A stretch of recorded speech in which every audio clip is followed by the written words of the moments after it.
You can't pick up a newspaper these days without noticing that we've already started celebrating the 500th anniversary of the discovery of America by Christopher Columbus. This is the Richmond Times-Dispatch, the New York Times, but I'm sure you've seen it in your newspaper as well. Although it is still a full year away, the celebrations and the hype have already begun and will only escalate between now and Columbus Day 1992.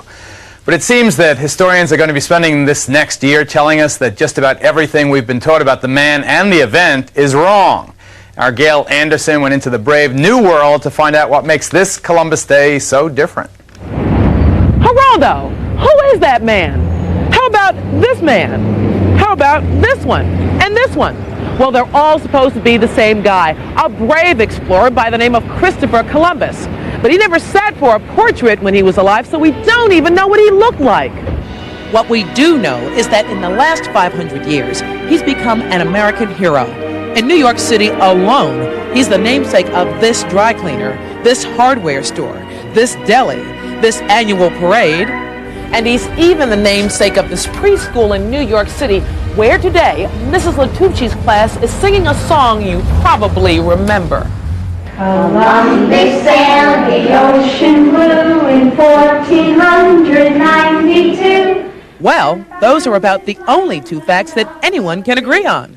In grammar school, we have all these wonderful little stories about Columbus. And then as we get older, students don't learn about Columbus.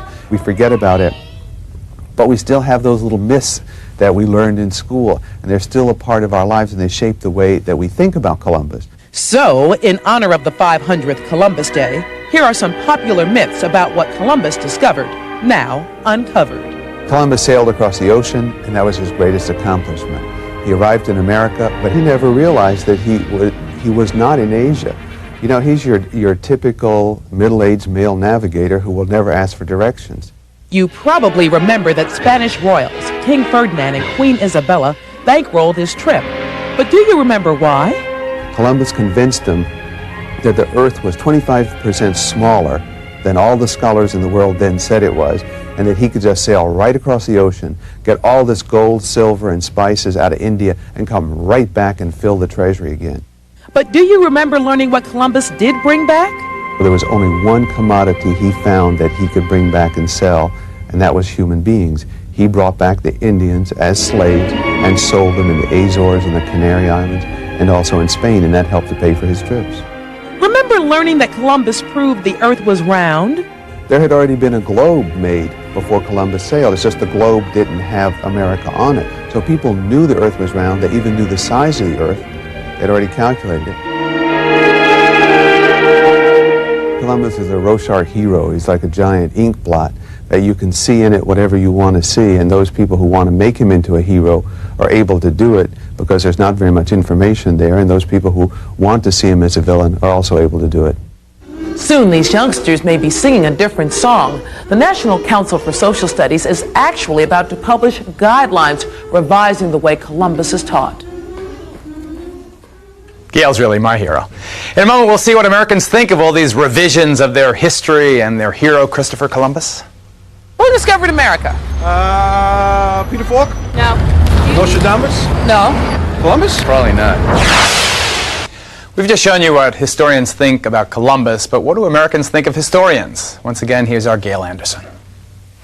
While the historians and the scholars battle out the Columbus puzzle amongst themselves, we decided to ask the citizens of Columbus's New World what they think. They say New Yorkers have an opinion about anything. So here we are, Columbus Avenue. Who discovered America? Columbus. Who discovered America? Indians. Who discovered America? Well, I guess Christopher Columbus did. Well, no, I guess the American Indians did. Nobody discovered it. What do you think? I think most likely he was not the first person to discover America. What makes you say that? Who discovered that the world was round? That was Columbus. Who discovered that the world was round? Not me. To any of you, is he a big hero? No, not really. He is. He's a substantial. He's what? He's a substantial part of the history of the world. Of course, he found America, didn't he? Well, that's what they say, but a lot of people say that's not true. He didn't find America. Who cares? As long as somebody found it. That's the main thing. We got America. New Yorkers are a rare breed, aren't they? I hope that guy knew that girl. So it turns out that after 500 years, Christopher Columbus is exactly the kind of man or exactly the kind of hero we want him to be. It's all in the eyes of the beholder. That's it for now. I'm Geraldo Rivera.